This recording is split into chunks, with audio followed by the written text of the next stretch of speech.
Courtside of Virtual Hardwood, it's the NLSC Podcast, episode number 420. Andrew with you once again. I'm joined as always by Derek, aka D for 3. Oh, I'm happy to be here again. Those who listen to this show, they know how much Andrew and I love video game legends. Video game legends are players who, in real life, they're not great. They're not all-star caliber. They're usually just role players, sometimes bench warmers, who just have ridiculous performances in video games or just, at times, just super overpowering most of the time. So Andrew and I were like, you know what, we're going to boot up NBA 2K7 and see if what QB1120 said about Keyon Dooling. Now, Q is in the forums on the NLSC as a team member. See if what Q said about Keyon Dooling being overpowering in that game is true. And my God, Andrew, Keyon Dooling is absolutely ridiculous in NBA 2K7. You know, he made Jumpin' Joe Alexander look like a video game scrub. And Jumpin' Joe is a video game legend. But man, like you said off air, Keyon Dooling is Russell Westbrook, but even better in the games. I was laughing watching him flying in and just throwing down those dunks, making those jumpers, easily getting that double-double. A legend, absolutely. Yeah, I can't say that he makes Jumpin' Joe Alexander look like a scrub, because Joe Alexander killed me in that Video Game Legends matchup that we had, if you remember correctly, on NBA Live 10. This is true. But I will say that Dooling was better than Jumpin' Joe, in 2K7. And I want to point something out. I matched up with Andrew with the Toronto Raptors. And the reason I did was because TJ Ford is a video game legend in our household because of that game. And my brother Mark, the first time we ever booted up NBA 2K7, we played 12-minute quarters. And it was Mark versus Nick, my two brothers. And my brother Mark was using the Raptors. Can't remember who Nick was using. But Mark dropped a incredibly efficient 77 points with TJ Ford, and just absolutely was making everything from all over the floor and attacking the rim, and you couldn't get blocked and all of that stuff. So I had to match up with you against Dooling with TJ Ford and those Raptors. And TJ Ford didn't disappoint either. I thought he played incredibly well. He ended up with 27 points and 8 assists in 6-minute quarters. But so glad we did that matchup. I love stories about video game legends. I love performing with them, etc. We've talked to the NBA Live 2001 guys, Nate and Roger, about, Pat Garrity and whatnot in those early 2000s days. I've talked about Walter McCarty, etc. Walter Herman, or Ehrman, however you want to pronounce it, in NBA 2K8, etc. Just so fun going up against somebody else using another video game legend and having that, that face-off. Sometimes it can be even more fun than using actual real NBA legends. Wouldn't you agree? Oh, 100%. Did you have any idea the lead up to, on NBA 2K13, the lead up to Alonzo G games when my brother Nick was using Alonzo G? Alonzo G is one of the biggest video game legends in our house.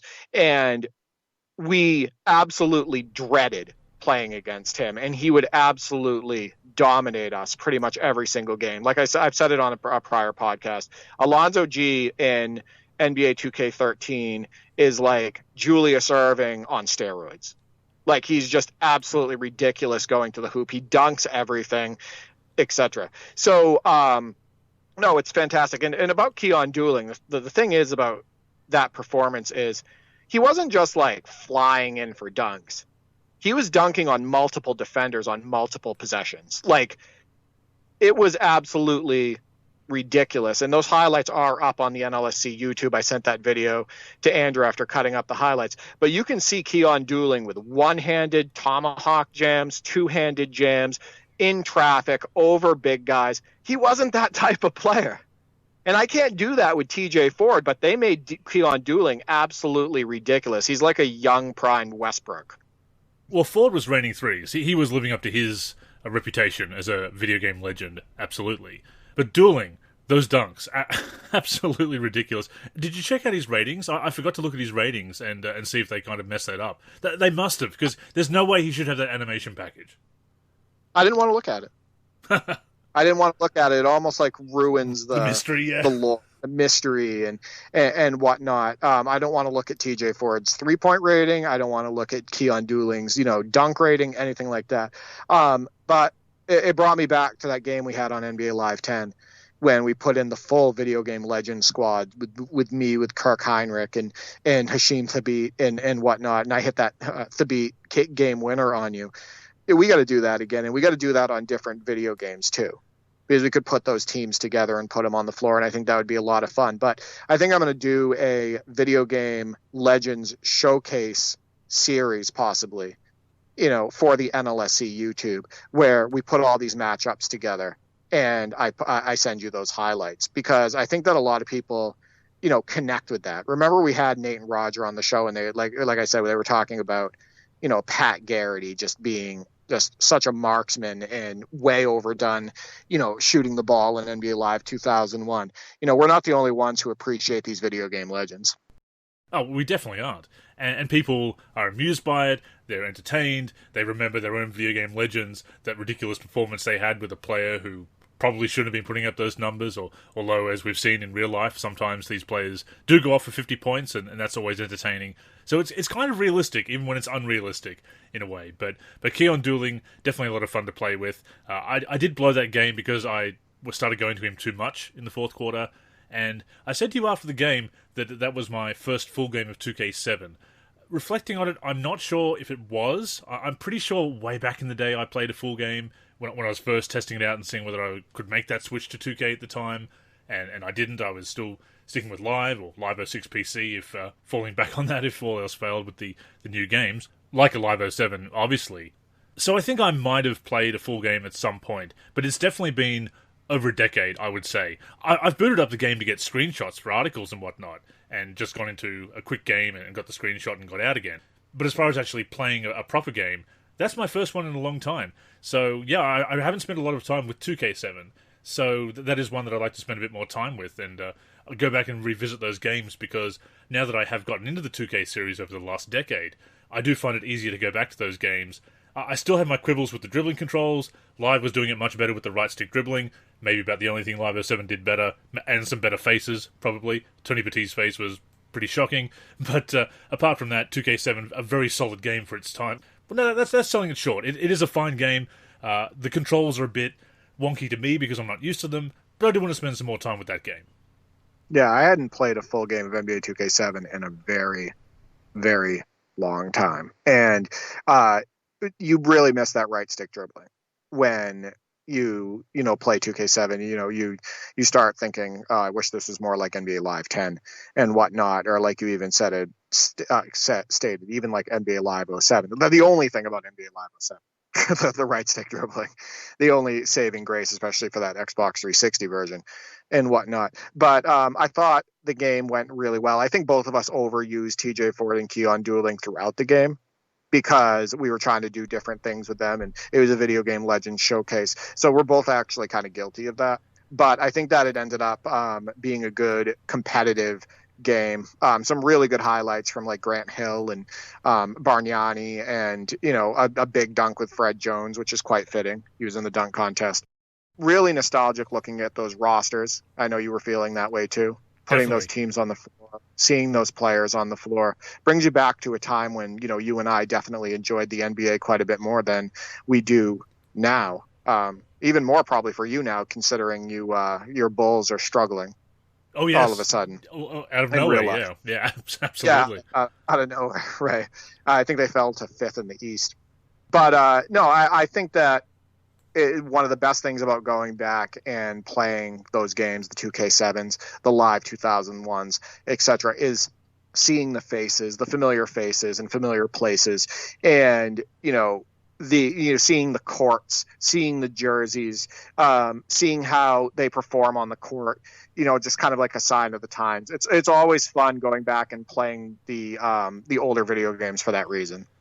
Oh, it's such a double hit of nostalgia, because you've got the games, of course, the actual gameplay and experience, and even if you didn't play the game that much as I didn't, then you can still appreciate the style of the time. And then you've got the interactive almanac aspect that I love to talk about in my articles and on the podcast about those old games and why it's so fun to revisit them. Because, as you said, you get to see all those old jerseys, the old courts, the rosters, the stints that you forgot about, the familiar faces in strange and familiar places, and the returns, and that trade that you forgot about, and whatnot.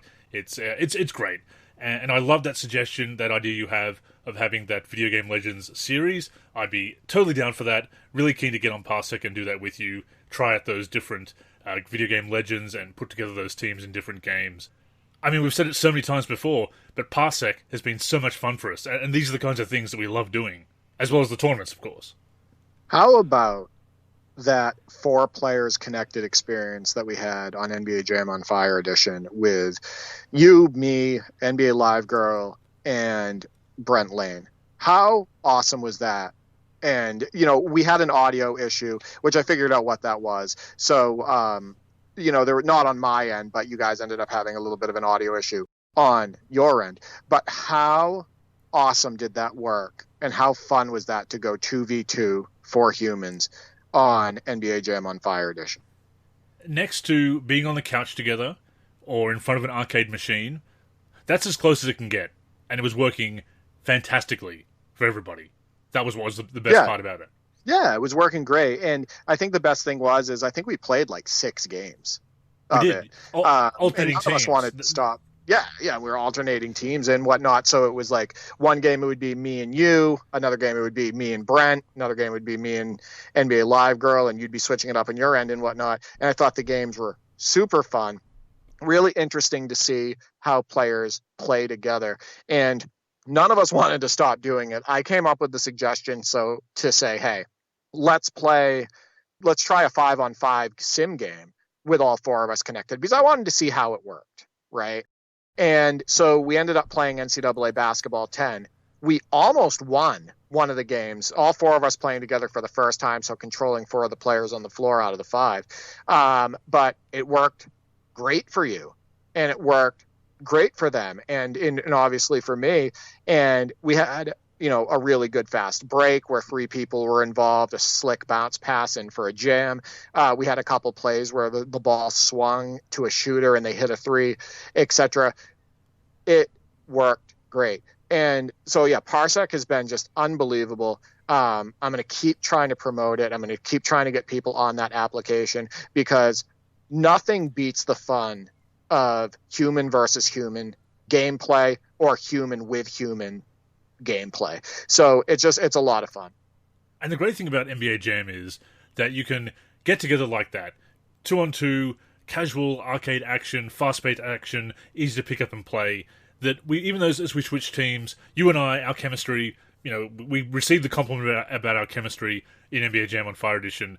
It's and we'll certainly accept that compliment, because we feel we've built a pretty good rapport and we've done some pretty good things on the virtual hardwood with that game. But you can build that chemistry very quickly, even with those random teams, because it's simple but not shallow. And that's what I love about the NBA Jam gameplay. And the best NBA Jam games have all had that. The EA games, the original Midway games, and the other Midway games like Hang Time and whatnot, they just got that formula just right.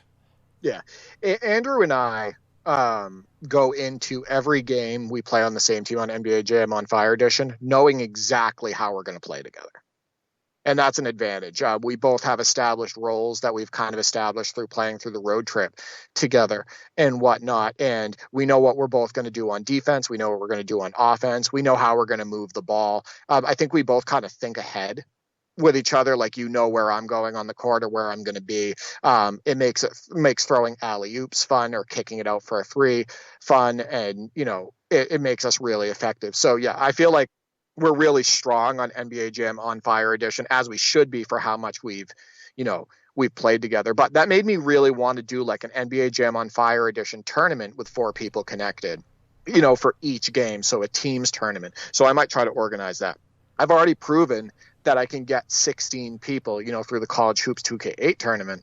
I've already proven that I can get 16 people to play in a tournament, play it all the way through, and do that in like 1 month. So I don't see why it wouldn't be possible to do like an NBA Jam on Fire Edition tournament with 16 people. So that would be 8 teams, and run a tournament that way.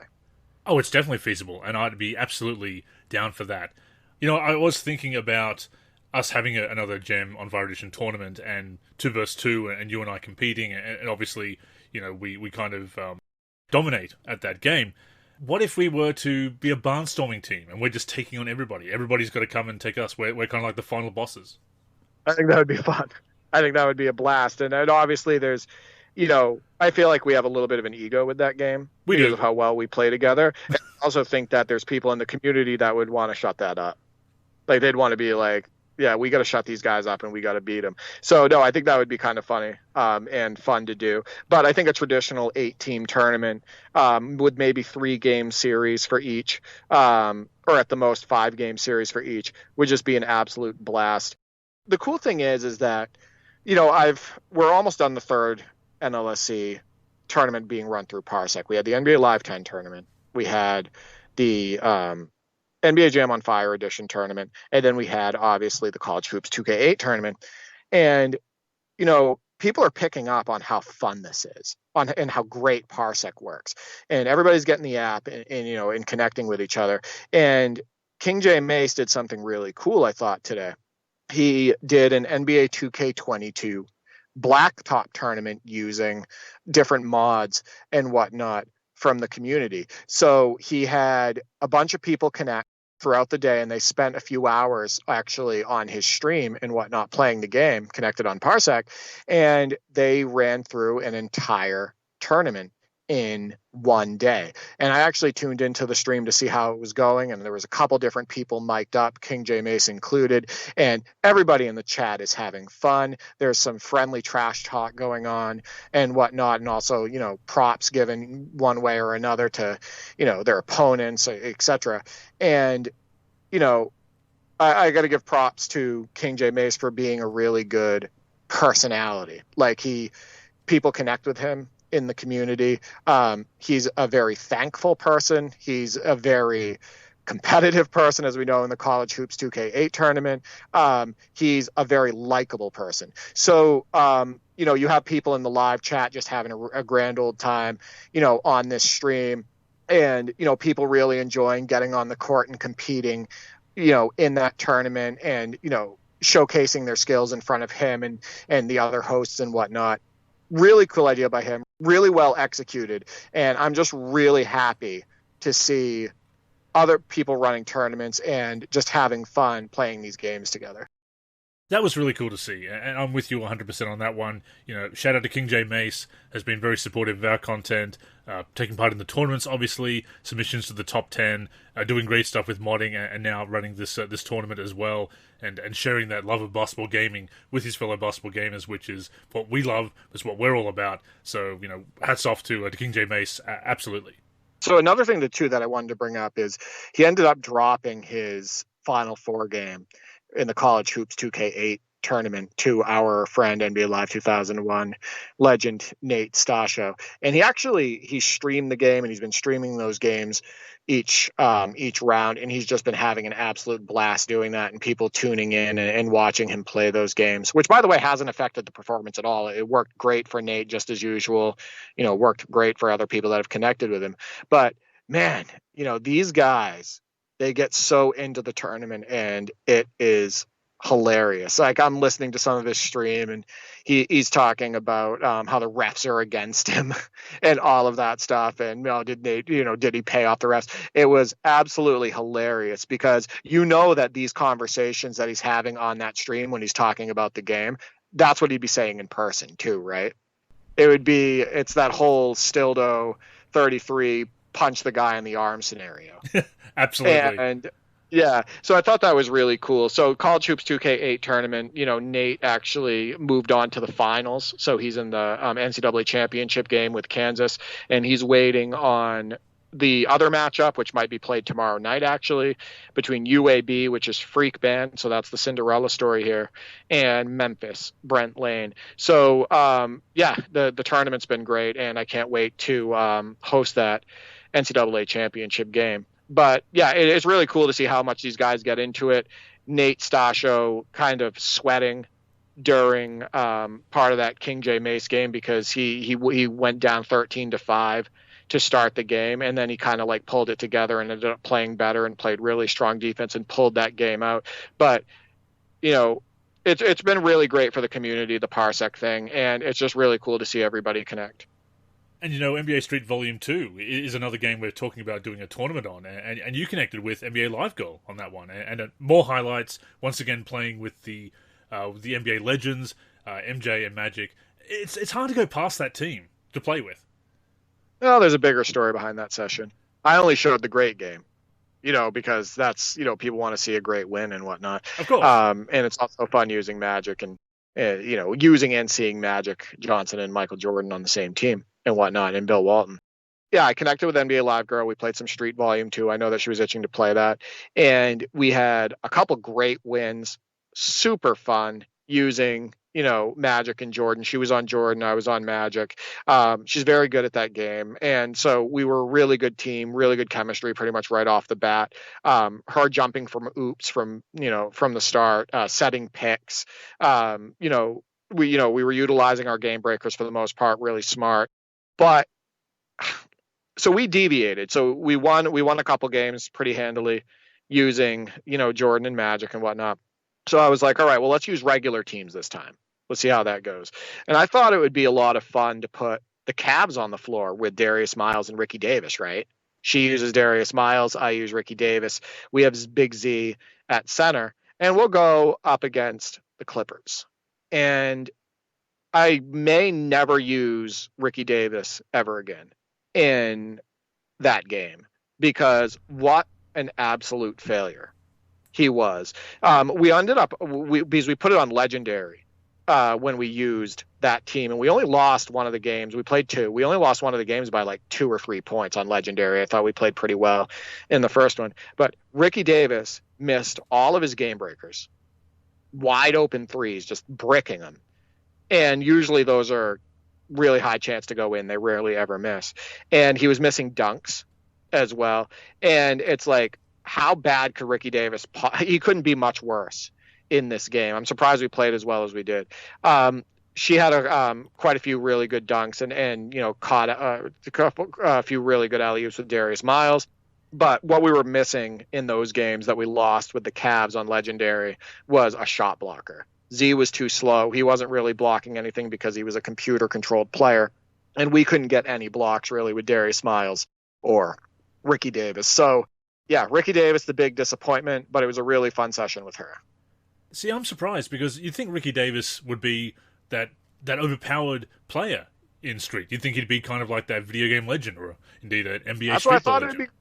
I thought it was like, yeah, this is going to be fun. Like, we'll use the Cavs, and we got high-flying Darius Miles, and he's just going to throw it down on everybody. And Ricky Davis is going to have these great handles to go with a great dunk package, right? Exactly. Like, that's the way you look at Ricky Davis. But, yeah, not the case. So it was still a really fun session. Her and I need to get together again and play like NBA Live 10 because we really enjoyed that the last time.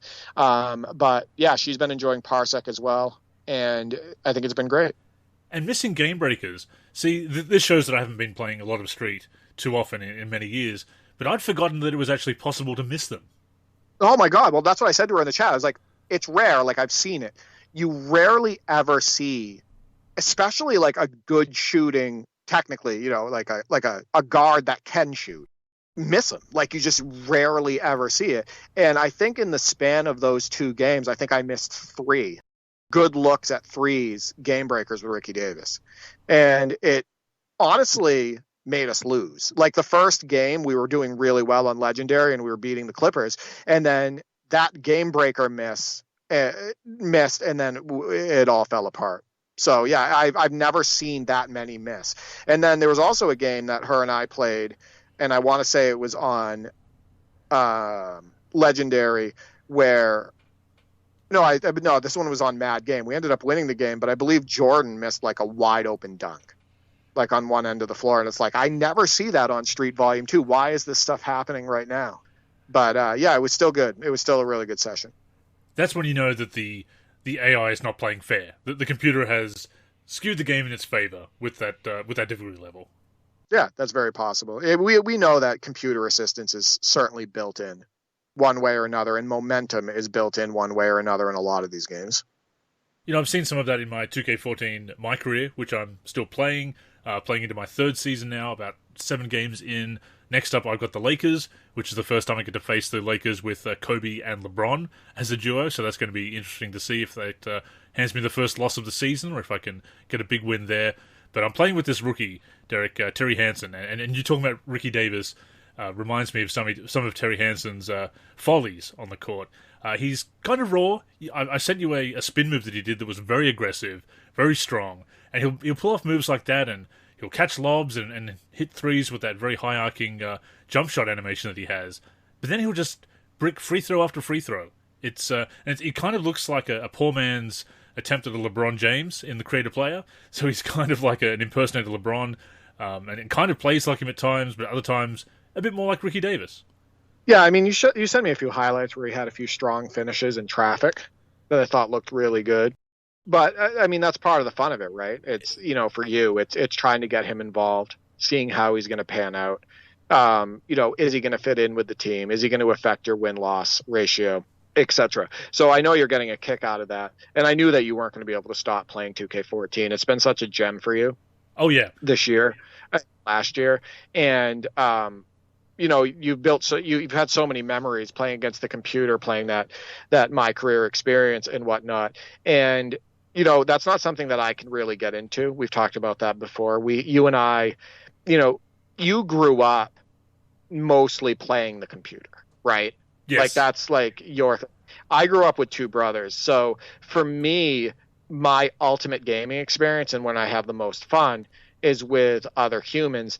And as a result of my past playing against them so much or playing with them so much, etc., it's really hard for me to get into user versus computer experience. So, hats off to you for being able to do that and, have so much fun with it.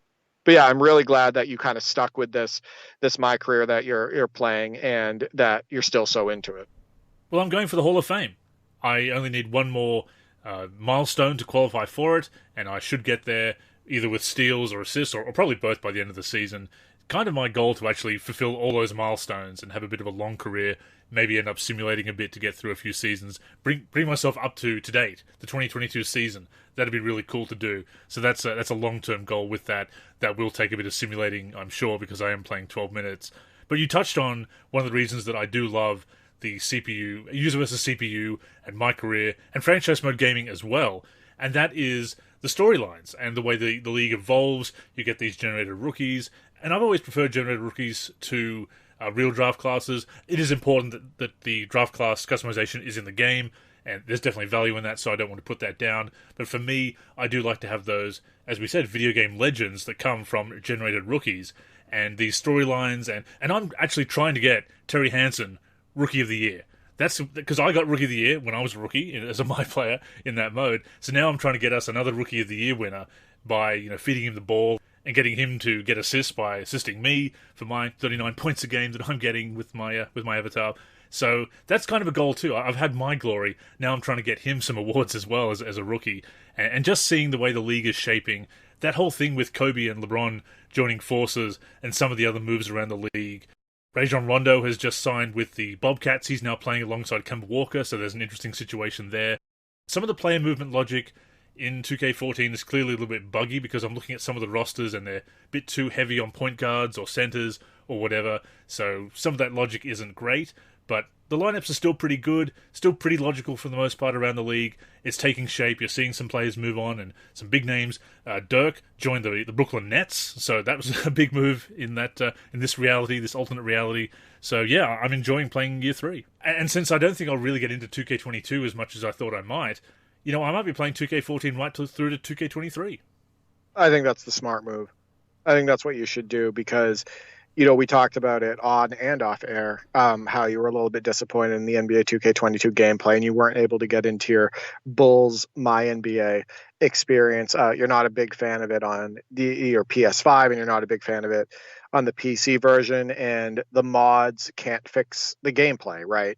Like the gameplay and the mechanics. So even if there's some mods out there, they're not going to fix the stuff that bothers you about the gameplay, the stuff that doesn't make it as fun.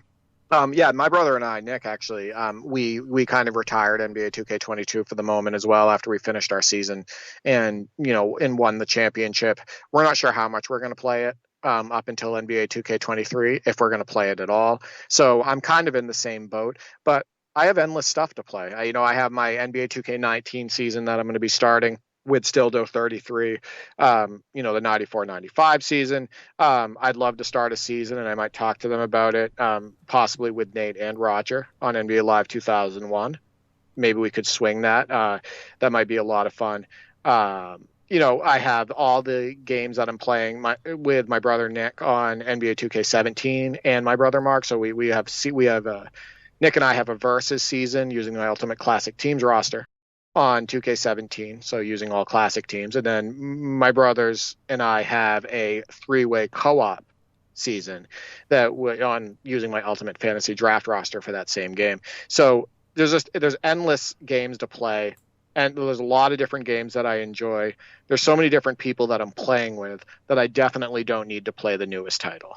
Exactly, and if you are feeling that burnout on the recent games, go back to an old favourite. We can't stress that enough to enjoy your time on the virtual hardwood, and if the latest game isn't doing it for you, find one that is. Last year's game, or a couple of years ago, or an ancient game. It doesn't matter. As long as you're having fun, that's what's important. And I am having fun, obviously. I haven't sent you any highlights for a couple of weeks, so I ended up putting some more to real commentary and sending them through to you early this morning, my time. And I know you enjoyed a couple of those. Yeah, the South alley-oop is incredibly unique, the one that you did with yourself on 2K14, where he, instead of just doing a pass off the backboard and then throwing it down, you jumped in the air to do the pass and then jumped again, so a double jump, to catch it and dunk it. And I thought that was very unique. And by the way, I want to say this on the podcast. I'm not going to try to take all the credit for it, but when Andrew and I first started doing the podcast together, and then we ended up, connecting on Parsec, like downloaded the app, we started playing together and whatnot.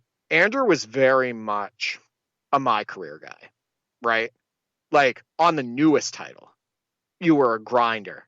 You were constantly grinding on these games, and you would complain to me about it. Like, I remember you complained to me on many podcasts about the grind and the gambling mechanics and all of that stuff, and how much you missed playing the rec on like 2K17. And I think that connecting with me on Parsec and having those conversations about going back and playing old favorites and it's about having fun with the games, I think that it's helped you kind of break out of that funk you were kind of in that routine that you were in. A comfortable rut was what I call it, a comfortable rut. And it is comfortable. That's the problem. You get used to, I know how to grind, I know how to maximize the VC earnings, etc. So you just do it. And look, you do have some fun along the way, as I've said before, but it is a rut nevertheless, no matter how comfortable it is. So no, you absolutely playing with you has helped break that habit. So I'm very thankful for that. Right. I think that's part of the reason why I love like the NLSC Discord and the Parsec aspect of it, and then the Parsec section of the forums and all of that stuff. And it's why I try to push the app so often. It's kind of a reminder to people to be like, hey, you guys don't have to do this. You don't have to grind, right? You don't have to play the newest title. You don't have to spend money on VC. You don't have to be more frustrated with the games, get more frustration with the games than enjoyment, etc. You can go back and play some of your old favorites, and you can connect with other people and play those old favorites and just get lost in the games again and have a blast. You know what Brent Lane said? We had just finished that 4-way session with NBA Live Girl, you and me and Brent. He said to me after on the Discord, he goes, "Oh my God, I completely lost track of time. I got to go to bed." Yeah, And exactly. that's the best, right?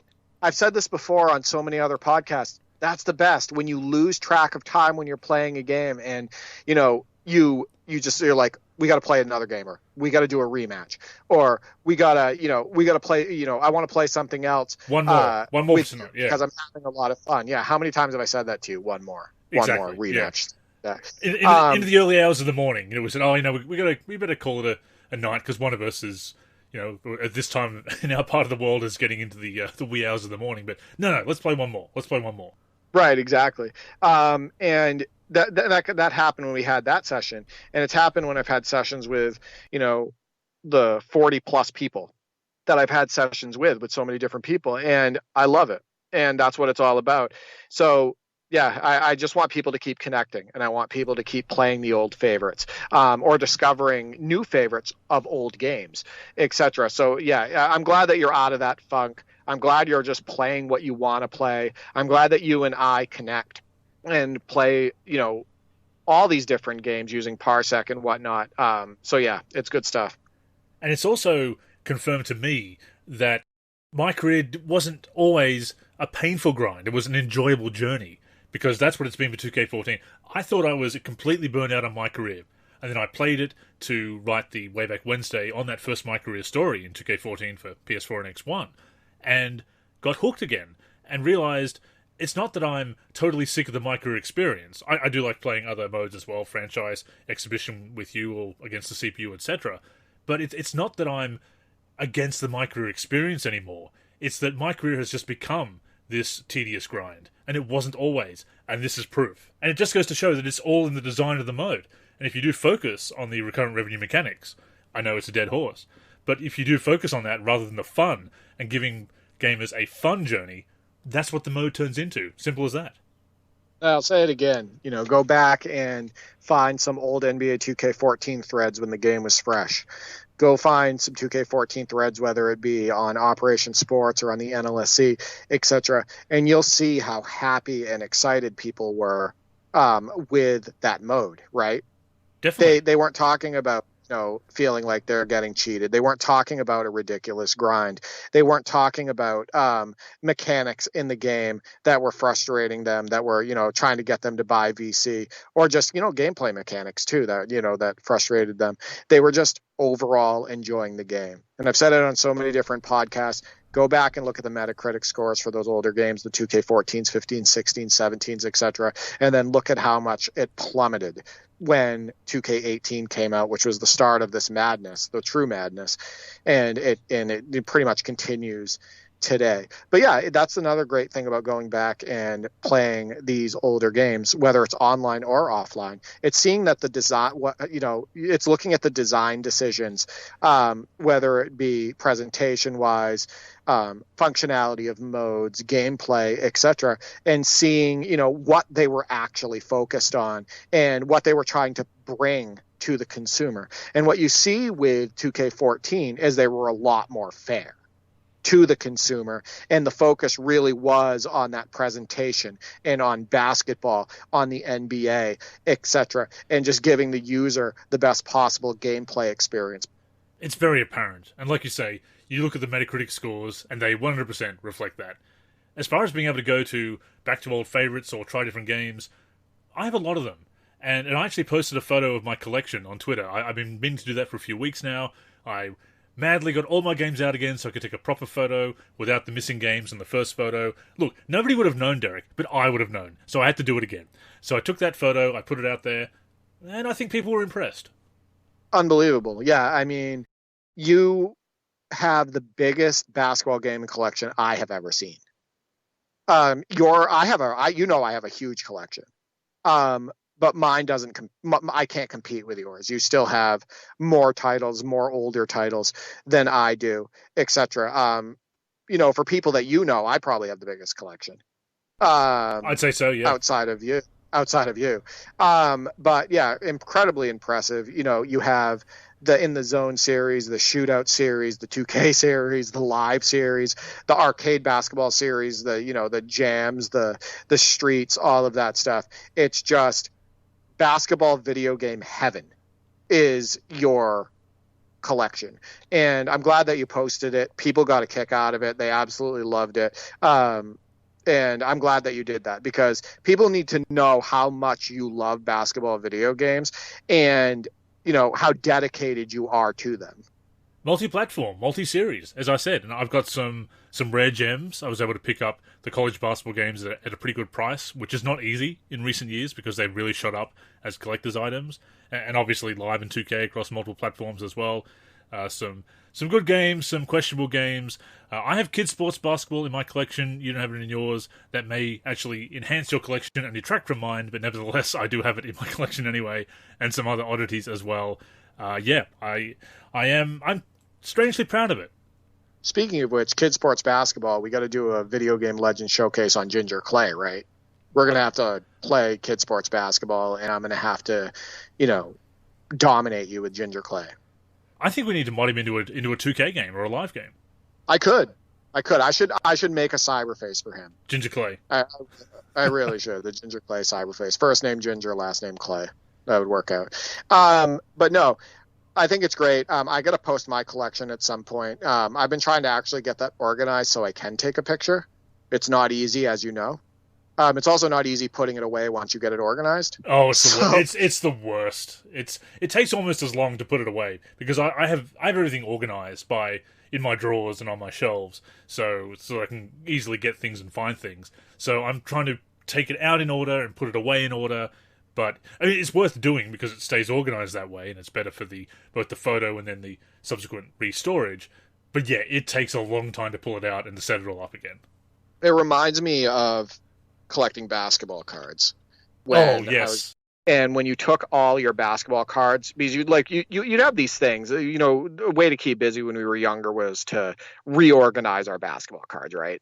Maybe you put them in order of team. So you put all the Celtics in one binder. Maybe you put them in the order of player. So if you have a guy who's played for multiple teams, let's see, Orlando Woolridge, let's say that. So let's say you have a Denver Nuggets card of Orlando Woolridge, you have a Lakers card, a Pistons card, etc. A Bulls card.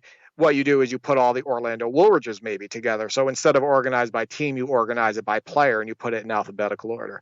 So that's what it reminds me of, is getting all your basketball cards, taking them out of the binders and then reorganizing them and then putting them back in the binders. Remember how long that took? Oh, I'm glad that I'm not the only one that did that. I mean, I think that was just the thing we did, right? And then you buy some new packs and you open them up and you get some great new cards. Now you've got to organize it again. But that was part of the fun. Yeah, exactly. Yeah, I'd always try to leave space. Yeah, just in case. Just in case, I got a new pack and I had to add, because I liked organizing them by player. That's the way that I like to do it. All the Kobe Bryants together, all the Woolridges, all the Shaqs, all of that stuff together. But man, it was time consuming. And then you'd end up having this station somewhere in your house where there's just stacks of cards in different spots on a table or something like that, or different parts of the room, because you got to keep it organized and you can't do it all in one shot. So it ends up being this just long project. But yeah, when I saw that, that picture that you took of your huge basketball video game collection, I think what I said to you, I was that's going to take a long time to put back. That was my first thought was, to put those games away, that's going to take a while. Oh yeah, and it did. And as far as basketball cards, I preferred teams. I ordered by team, which again meant a lot more reorganizing when I got new cards. But I'd also try and make sure that the best player on the page was in the middle, because that was the most protected sleeve, the protected part of the sleeve. Yeah, I didn't do that. I didn't go that far with that. What I did, though, was I would double up, which I don't think you're supposed to do sometimes. If I had a refractor or a special card, I would put the card in a little plastic sleeve and then put it in the binder. Ah, yes. Yeah. So it's funny, though, that, we're roughly the same age. And a lot of those experiences, with basketball video games and basketball cards and all of that stuff, and, even just watching the NBA, watching the same nationally televised games and all of that stuff, those experiences are probably going to be very similar, those experiences. So I think that's pretty cool.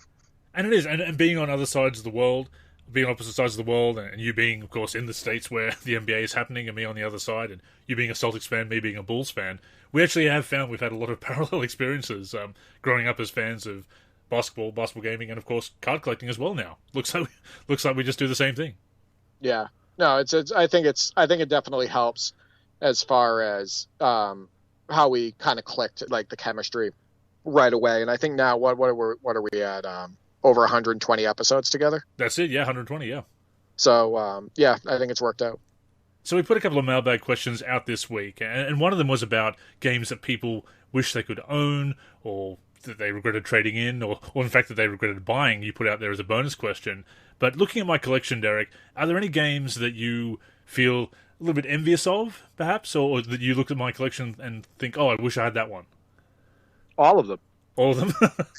All the ones that I don't have, I want. Right. That's the way I am. So my brother makes fun of me about that too. Like, he's like, why are you always putting on these old games and all of that stuff? I've said it before, and I said it on the last episode of the podcast. There's something absolutely special about every basketball game, even a game like Jam It. There's something special about it for me, like just like putting on the game. I want to know what I want to try to get in the minds of the people that created this. Why did they make the mechanics the way they did? Why on Jam It did they make it so, like, if you run towards the hoop and try to do a layup, you crash into the pole and it makes you fall on the ground, right? Like, what were they thinking, graphic design wise in the game? So like how they designed the graphics and the menus. And I don't care how bad the game is rated. I don't care how bad it plays on the floor. I want that basketball video game, and it fascinates me. And that's just kind of how I've always been with these games. So any game that you have that I don't, I want it. No, that's fair. You actually got one of the holy grails with College Hoops 2K8. Yeah, $100 later. Which, like you said, is actually a good price, right? So yeah, the price didn't really bother me that much on College Hoops 2K8 because I knew that I wanted it. I knew that I wanted it as part of my collection. And I knew that I wanted to play that game with the community and share that experience with them, run the tournament and all of that stuff. Money, it's a hobby. Okay. I've said this before. There's people that spend money on fancy vacations, right? A lot of money on fancy vacations. There's people that spend money on their car. Maybe they want to, I don't know, some people pimp it out. Some people, put money into fixing old cars, all of that stuff. So, there's people that have all of these different hobbies. Maybe they go out and buy movies, etc. They have a movie collection. Mine is video games, right? So some of my money goes towards collecting video games, towards that hobby, maybe upgrading my computer so I can play them even better, etc. So, and I think you're the same way. The way we look at it isn't, I just dropped $100 on College Hoops 2K8. It's, I just dropped $100 on a hobby that I absolutely love. Exactly. And look, it's not like I'm spending a bunch of money every single week on basketball games. Sometimes it's a collection that's been built over a number of years. I've sought out deals. A lot of those older games that I've collected on multiple platforms, like double dipping on 360 or PS3, I've gotten for bargain bin prices, $2 to $5, things like that. So there's been a lot of money saved. Just if you add up the total cost of the games when they're new, it's quite significant. And if I'd got some of the games complete in box, they definitely would have been more expensive. But yeah, it's something that I budget for, get here and there. Obviously, these days, there's not much more to get for the consoles that I own. As far as things that I would want, it would be things like, obviously, the NBA Elite 11, a copy of that would be nice, but they're $20,000 these days, so no. Quite frankly. There's a limit. There's a limit, people. Like, we're not going to mortgage our house. Exactly. To get NBA Elite 11. But like, to go to what you said about the prices, too. Like NBA 2K14, I already had it for Xbox One, but I went into a GameStop one day and I saw it, the PS4 version, and it was for 99 cents. And I'm like, oh my God, this is stupid. Like, how can I not get this? Right? Exactly. Sure, I have the Xbox One version, but for my collection, 99 cents for NBA 2K14 for PS4, I'm going to grab that. So I grabbed it. And so I'm kind of the same way as you, is, whether if I see something on eBay or if I'm in a store and I see a title that I don't have, oftentimes I'm going to get it for a super cheap price, and it's going to be great for my collection. You and I were actually looking at the same item on eBay, a floppy disk version of Lakers versus Celtics. Oh my God, I want it so bad. I was looking up gameplay of Lakers versus Celtics for the PC, and it looked so fun. Like, they got Kareem out there with goggles in that game, in the Lakers versus Celtics game, that old of a game. Like, they have the likenesses in there. Larry Bird is blonde, right? But mind you, so is John Stockton in that game. Yeah, but let's look at the positives. True. Okay, same goggles, Larry Bird blonde. Let's look at the positives. But there's one annoying aspect to Lakers versus Celtics for the PC is it does that weird half court thing where like you'll dribble up to half court, and then once you cross half court, that's when the screen flips. It's a hard camera cut. Yeah, it's a hard camera cut. Otherwise, though, the gameplay looks fun. I want my hands on this game, and I want to play this game with people in the community. I got to find some way to get it. I got to find some way to get it to work on my PC, because I will absolutely link up with the community. I'll post highlight videos of that game all day, and I'd run a tournament on Lakers versus Celtics for the PC. It just looks awesome to me. No, it really does. It's very tempting, because I do actually have an external floppy disk drive that I could run it on. But looking at the price, and the import charges, the postage to me is quite expensive. So at the moment, money is going towards some other things. But to that point, we talk about the money spent on it over the years. It is something you do with your hobbies. You budget for it.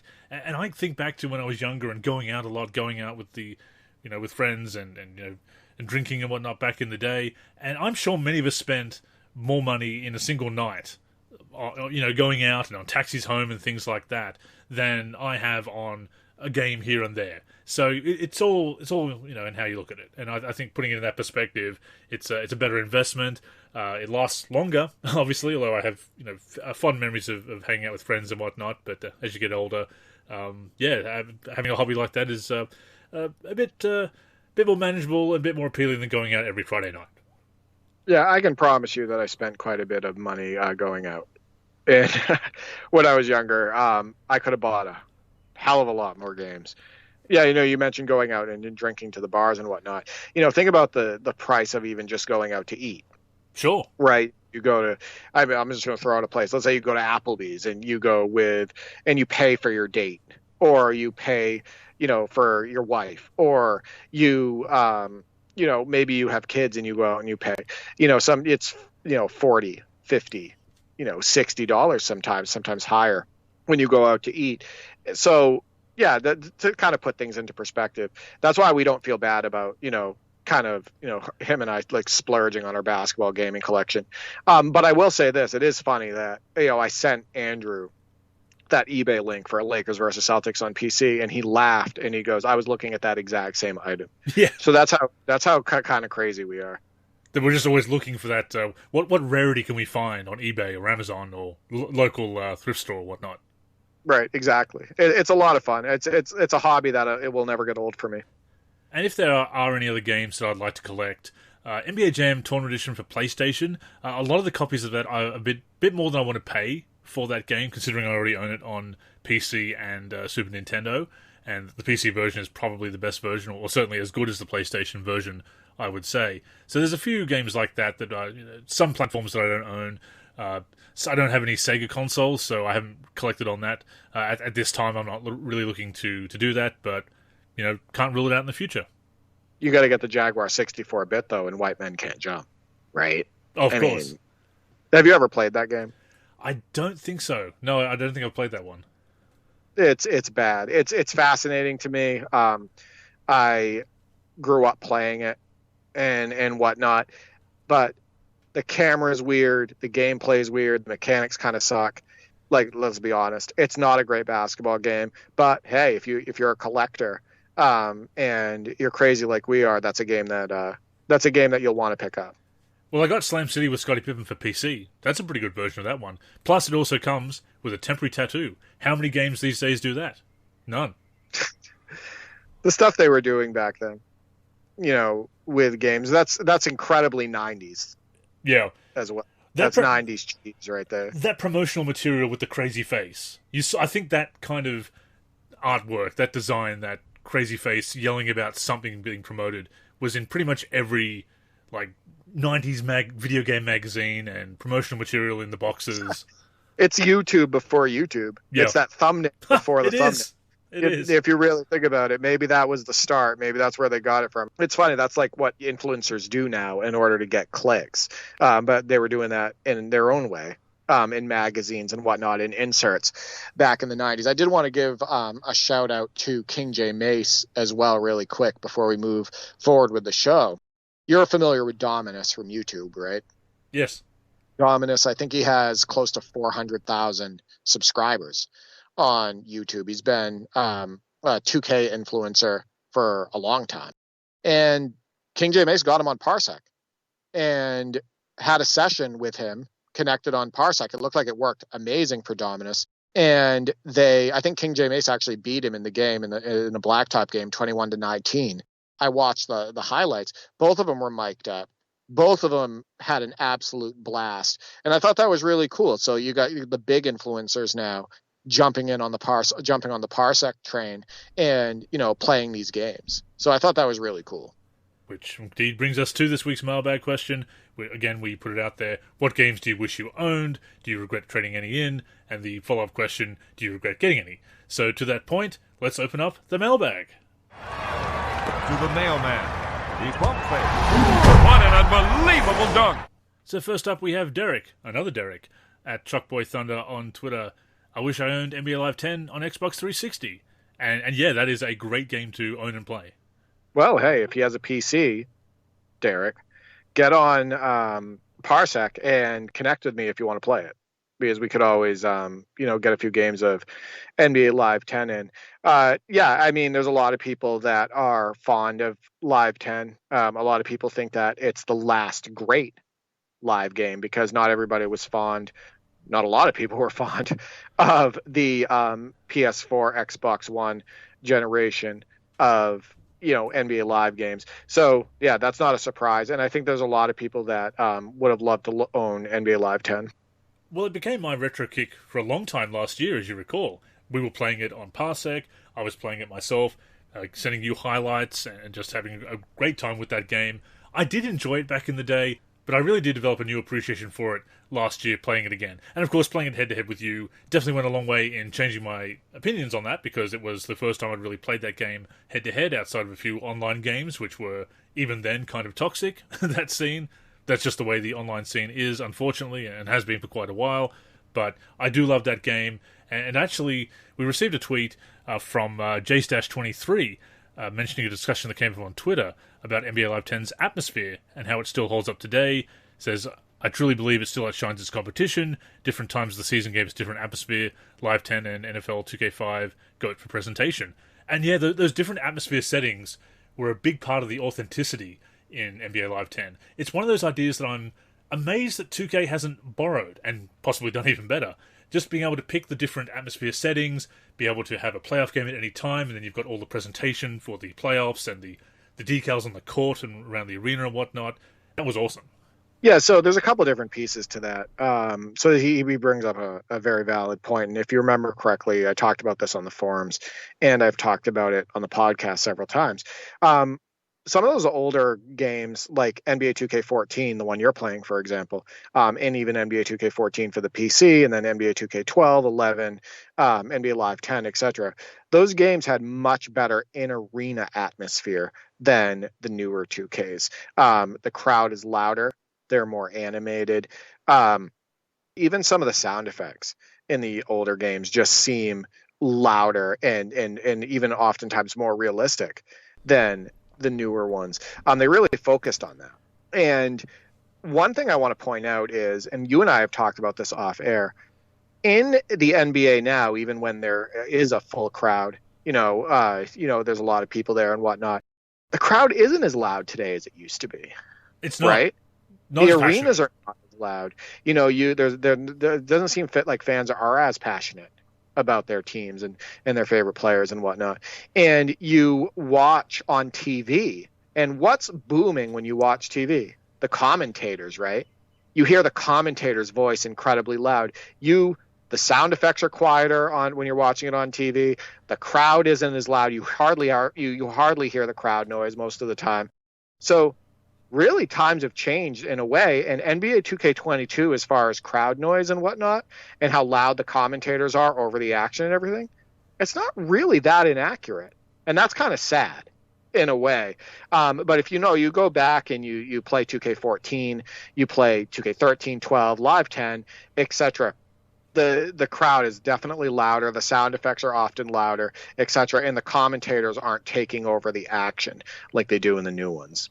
No, that's a great point, how it is, unfortunately, accurate. And I was going to say that it's probably because they're focusing on the presentation and whatnot of the playground and everything else with the online scene. But, yeah, again, that is, unfortunately, kind of accurate. Yeah, go back and watch some early 90s games. How about that? Go back and watch, like, Bulls versus Knicks. And you can, at times, the crowd is, like, drowning out the commentators. Like, they are so loud and they are so into the game. It is so immersive. Man, the NBA was awesome, wasn't it? It really was. It really was. Yep. And you still get that atmosphere in college, which is why when the college games have that atmosphere, it's really authentic there, too. Right. That would be cool if EA Sports does come back with a college basketball game. And, hopefully the gameplay is solid as well and the modes are deep and they actually have, a good amount of modes where people can get, spend a lot of time on the game and enjoy it, etc. But it would be really cool to first step on the floor and actually see what they did with that, right? And see if they gave accurate and well implemented crowd noise, arena sounds, etc., like they did with, say, NCAA basketball 10 and NCAA basketball 09 and college hoops, and what 2K did with college hoops 2K8. And to that point, much like college hoops 2K8, please give me a chant creator so I can spend a lot of time making up the dumbest chants imaginable, including the word stink. I never got into that. Never got into the chant creator thing. I know you love it, but I never because really it's so got dumb. I mean, it's so authentic. You should have it. But the fact that I can make such dumb chants, stink, stink, stink. Like, there's no reason for that. I'm 37, and yet it still tickles me. So maybe that says more about me. But hey. Yeah, I'll tell you what. If I was younger and I was playing MLB The Show 2020, you know how I told you that in the game they have a thing where you can put in your own music for, players like walking up, like, or your own music or sound effects for players like going up to bat, like their lead up music. Yes. Yep. Or like something that happens with, something that plays when a home run is hit. Do you have any idea what I would have done with that when I was younger? Yeah. I would have been putting it to the dumbest things. I would have been, whether it be, audio or sound, audio wise, like sound effects or music, etc. I would have been putting it to the dumbest stuff. So no, I totally get it. I get it. You're just still in the phase. That's the difference. I'm too in touch with that inner child, perhaps, but never lose that. But in any case, next up we have David at King Day on Twitter. NBA Live 2005, which, again, just a fantastic game. The All-Star Weekend, solid gameplay. Not too many really big issues with that game. There's a couple on PC, a couple of little nagging bugs, but there are workarounds for them. Just the freestyle worked great. All-Star Weekend, obviously, was fantastic. Dynasty mode was really strong. Just a great all-around game. Yeah, Live 2005, not only did we own it, we were obsessed with it.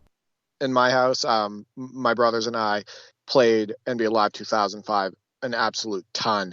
But we actually spent more time on NBA Live 06, if you can believe that, for the PlayStation 2.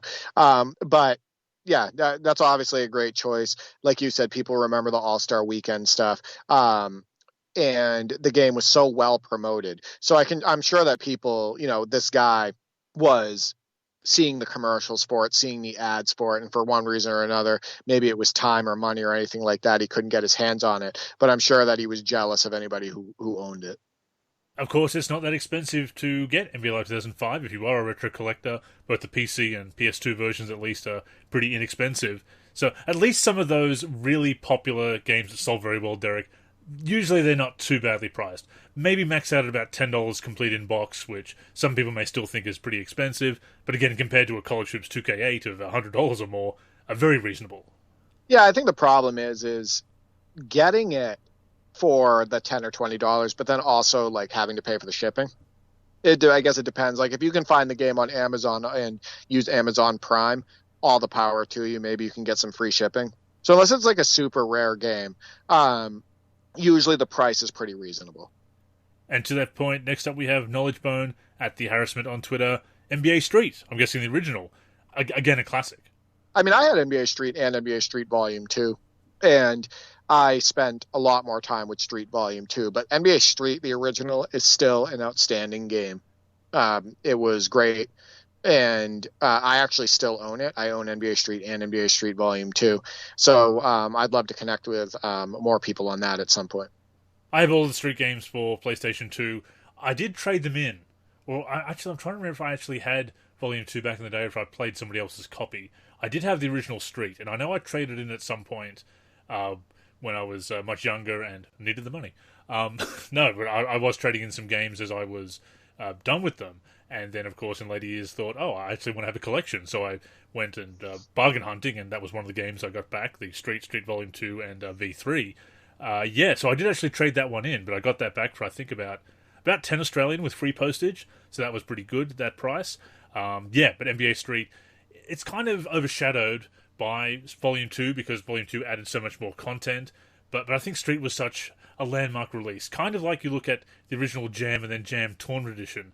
And TE added the injuries and the expanded rosters and whatnot. That is kind of the definitive version of the original NBA Jam Tournament Edition, the revamped version of it. And Volume 2 was that worthy sequel that took it even further. But the original NBA Street established that style, that it took that inspiration from NBA Jam, but was still its own thing. Again, such an important release, and it's a shame that we don't have Street and Jam games to this day. Well, I look at NBA Street and NBA Street Volume 2 kind of like I look at Virtua Tennis and Tennis 2K2, which is basically Virtua Tennis 2. So Virtua Tennis was the first true, like, arcade tennis experience that was more fast-paced than what they were trying to do on so many other games, in my opinion. It had great graphics. The gameplay was good, but mode-wise and, player selection-wise, it was a little bit shallow. Like, it was missing a little bit. And then Tennis 2K2 came around, and the gameplay got even better. There was more depth to it and everything. The graphics even looked better, etc. And so I almost look at it as kind of like that. Virtua Tennis kind of started the arcade tennis craze, and that's kind of how NBA Street was. NBA Street kind of started the street ball basketball video game craze. No, it definitely did. And of course it had those, I won't say imitators because they were a different style, the and one street ball and the street hoops and whatnot, kind of sim arcade hybrids, but there was definitely that passion for street ball in the and one mixtape tour in the early 2000s. So they came along at just the right time. I don't think the younger generation today understands how big and one was, like how much it was advertised. I mean, how often do we see that advertised on TV? All the time. It was all over the place. It was all the time. A Professor was a household name. Escalade, all of those guys, Spida, all of those guys were just like household names. But yeah, and that's also why I like revisiting that and one street ball game for PlayStation 1, because it brings back those memories, and that game has so many different accurate street ballers from the time. It's really cool to revisit. Villa Cage at iMasonKOG on Twitter. He says, fortunately still owns most of the games that he's interested in playing, but if he had to pick one, he guesses it would be NBA Elite 11, just off the rarity. And yeah, like I said, that would be really cool to own the full version of that was leaked. But the copies of that, I wish that I dropped the $200 or so back in the day on the PS3 version when it was available, because I thought, I need the 360, I don't have a PS3, I'm never going to have a PS3, and now that I do, I wish that I had made that investment back in the day. But $20,000, short of winning the lottery, Derek, yeah, I'm just going to have to look at other people's footage and play the demo. Yeah, iMason, yeah, you don't want to spend $20K on that. Yeah, I mean, I'd love to have it as a rarity, but we're because it's rare. But yeah, we're definitely not going to be able to get our hands on that. Cool thing about him too is he was actually the part of the #1 play of the week for the NLSC Top 10. He's at iMasonKOG KOG, and it was a game between him and King J Mace on NBA 2K22, and they are just going at it, and they obviously connected via Parsec, and just so many really cool throwdowns and whatnot, and it was just really good action. So congratulations to him on being the number one player of the week. And you threw that question out there, the supplementary question about games that you regret, because Arcane, Ben, at Arcane NLSC on Twitter, of course, talked about regretting buying 2K19 even for $39, which he admits wasn't the question asked, but did raise an interesting question about games that you regret buying. And yeah, 2K19, Ben has never been big on, I know. Ben has successfully been boycotting the NBA 2K series. A lot of people say this is the last 2K game I buy, but Ben has stuck with that, and I respect that. He hasn't missed out too much over the last few years. I will say that 2K19, I can understand why he wasn't able to get into that, especially if he was into playing the rec with the NLSC crew on NBA 2K17. I know that from what I'm gathering, he was not happy with 2K18 either. And you guys had such good chemistry with that team on 2K17, and you had so many, like you said, hundreds of hours playing with the NLSC crew on that game, and you guys just loved the gameplay and loved the experiences. 2K19 is a lot different than that game. So if he wasn't super into 2K18 and he was super into 2K17, not surprised he regretted, picking up 2K19. And the other thing with 2K19 is that they changed Team Pro-Am, so you had to have a minimum of 5 users. You couldn't have the minimum of 3, you had to have all 5 users, rather.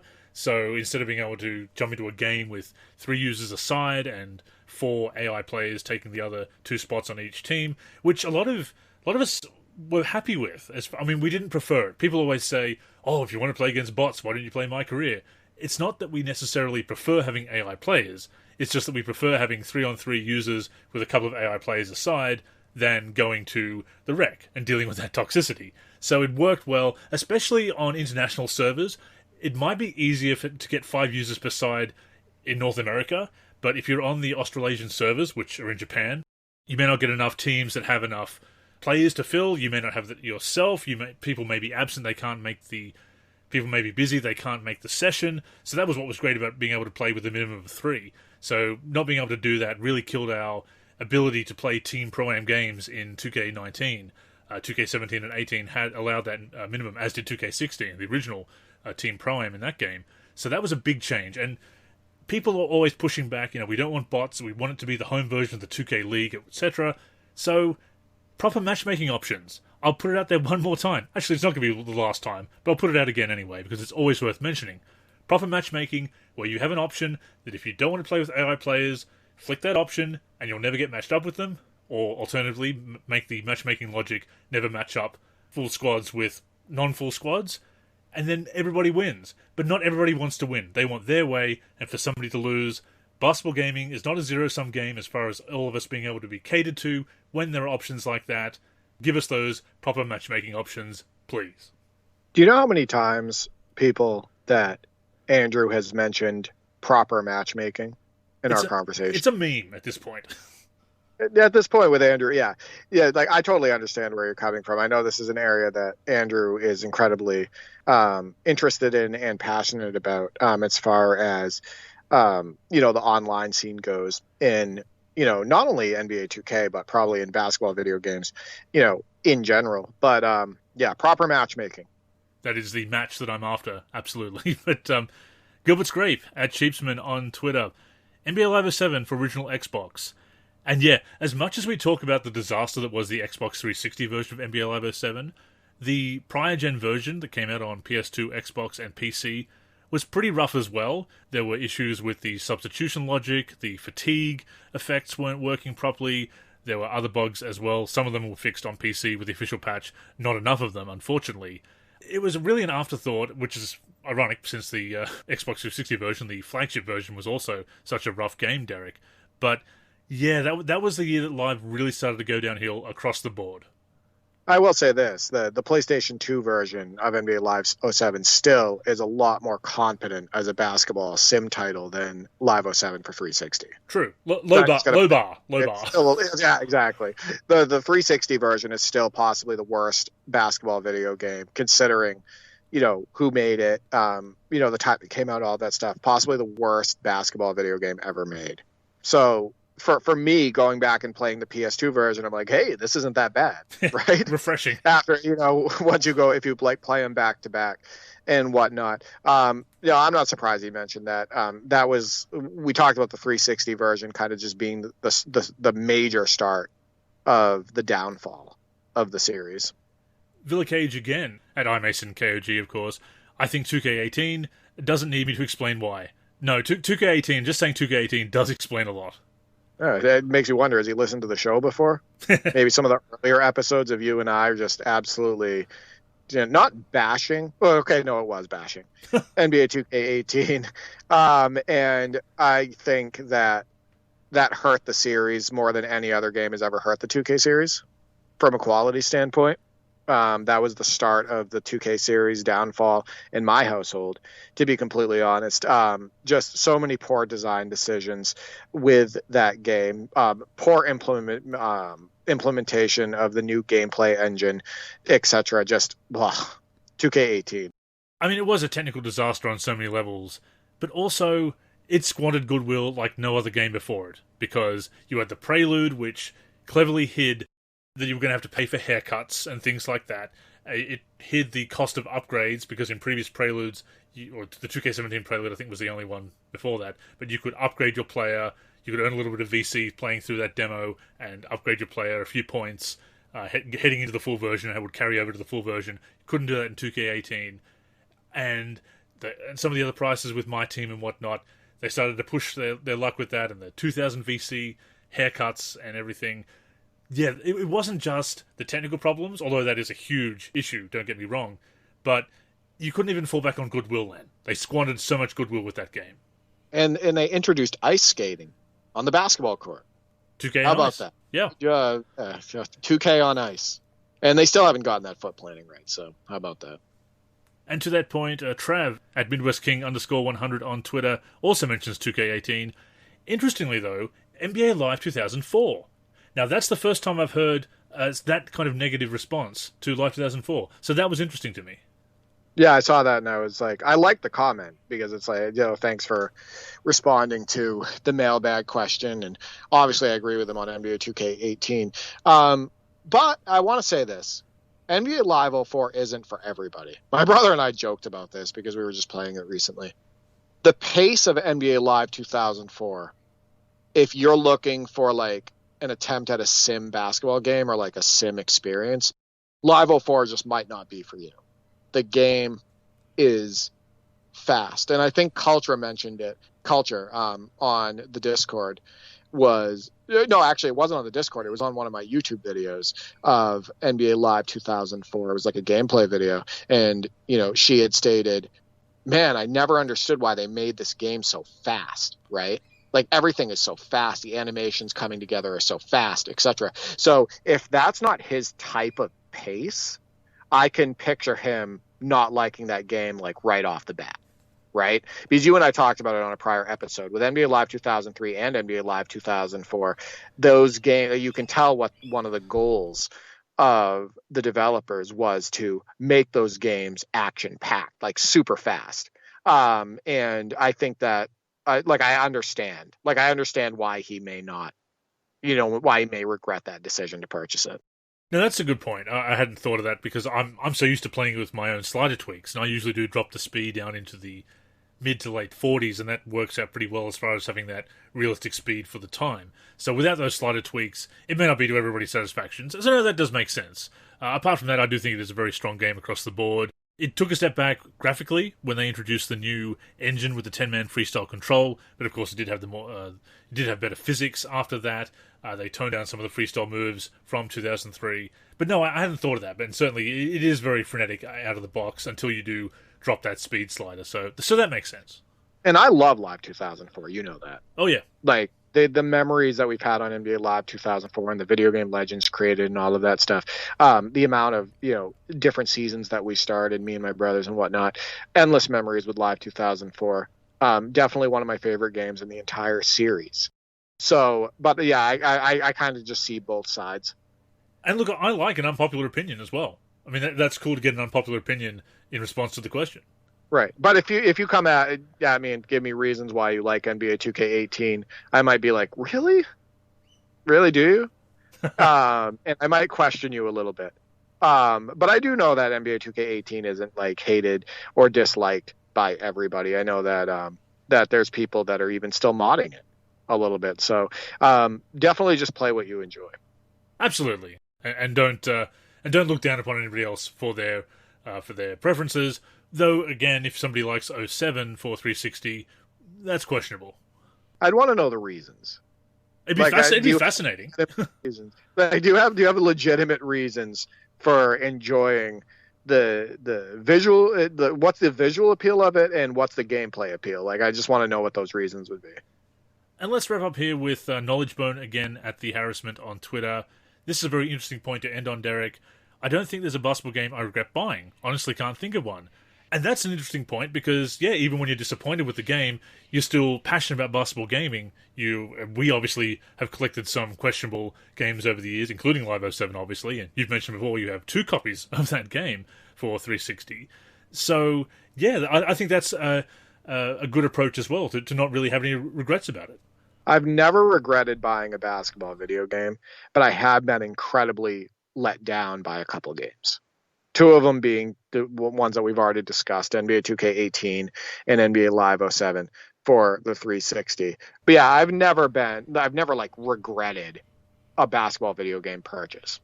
Yeah, I think I'm in the same boat. I mean, obviously having that collector's mindset does change things somewhat. But I've been very disappointed, very dismayed, very let down, as you said. But as far as regretting it, wishing that I could have my money back, no, I can't think of any time where I've really thought about that. Yeah, exactly. Same here. So thank you to everybody who sent in responses to that question. Always love talking about collecting, Derek, because it is obviously something that you and I are very passionate about when it comes to basketball gaming. Yeah, I'd love for other people to get on there and show their collections. And I know that at B-Ball Video Games did that. And it was really impressive, showing all the different games and systems that he had. Really cool that, people still have a passion, all ages still have a passion for basketball video games. And I think that's one of the coolest things of connecting with the community, is seeing all the different ages from teenagers to, early 20s, mid 20s, 30s, and even in their 40s. And whatnot. I've connected with a few people in their 40s and played some basketball video games, and they still, they're just as passionate about it as they always were. So I think that's really cool. And that's really cool that you have the younger gamers interested in it as well. That they're going back and interested in going back and playing games that they didn't grow up with. Because I feel there is that backlash against nostalgia, backlash against the past, against something that was technologically inferior. And I understand that it is difficult to go back to some of the games that haven't aged very well at all. But I do love that appreciation for history, because that was a big part of me getting into basketball and gaming as well. Going back and checking out some of these classics and obviously learning about the past players and whatnot, and learning NBA history and history of the sport. So it's great to see young people getting into that as well. Yeah, I think a lot of the younger crowd now is actually curious, and on what they might have missed out on, right? And I think a lot of things in the world right now do kind of suck.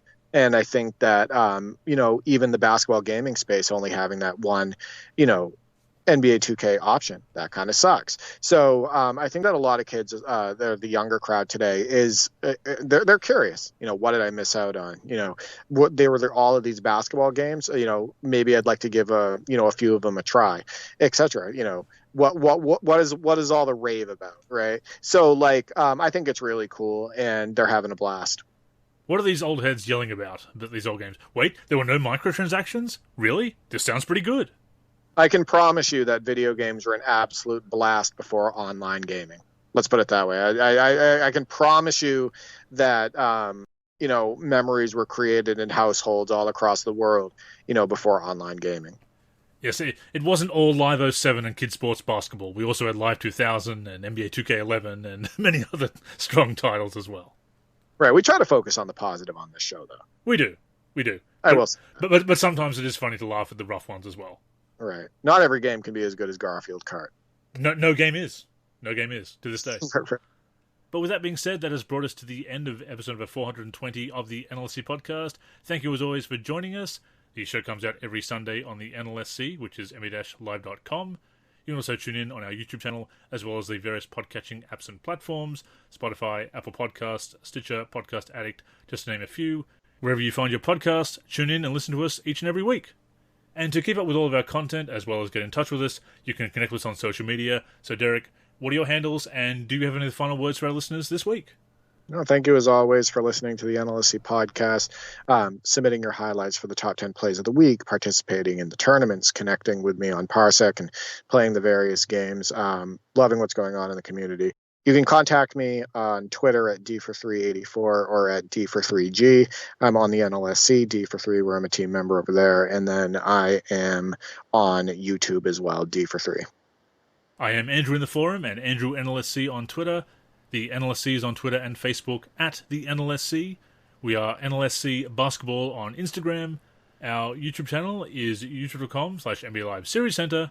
And of course, keep it locked to the NLSC itself, NBA-live.com, for everything we do for basketball video games. But yes, that's all for this week, so thank you once again for tuning in. Until next time, I'm Andrew. And I'm Derek. Go get buckets, everyone.